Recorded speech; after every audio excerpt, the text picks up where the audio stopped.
Sa isang simpleng kubo, nakatira ang isang ina Magtatrabaho at ang lang ako, kanyang anak. dalawang anak. Iiwan niyo po ba kami? Araw-araw, kailangan niyang iwan ang mga anak para Babalik magtrabaho. din ako, anak. Pangako. Narinig niya ang dalawang nanay Narinig mo na ba yung nagkukwento. bagyo kanina? Sabi nila si Apong Galura daw ulit yun. Oo nga eh. Kapag galit ang lawin na yun, nagiging bagyo ang hangin. Habang pauwi siya, Kailangan nagsimulang ko makauwi. magdilim ang langit. Baka umulan na. Unti-unting tumulo ang ulan. May kakaibang takot sa kanyang dibdib. Kailangan ko makauwi yung anak ko na iwan sa bahay. Takot na siya para sa kanyang mga anak. Sa likod niya, may isang malaking anino. Parang higanting lawin na sumusunod. Lalong lumakas ang bagyo. Lalong lumapit ang anino.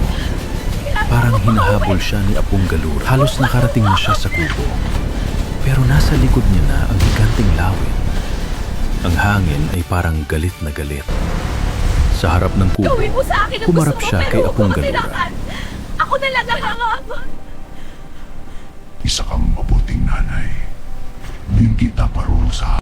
Isang tunay na biyaya. Niyakap niya ang kanyang mga anak. Ang bagyo ay nawala. Sa malayo, ang anino ni Apong Galura ay lumilipad palayo. Si Apong Galura ay naging tagabantay na ngayon ng pamilya.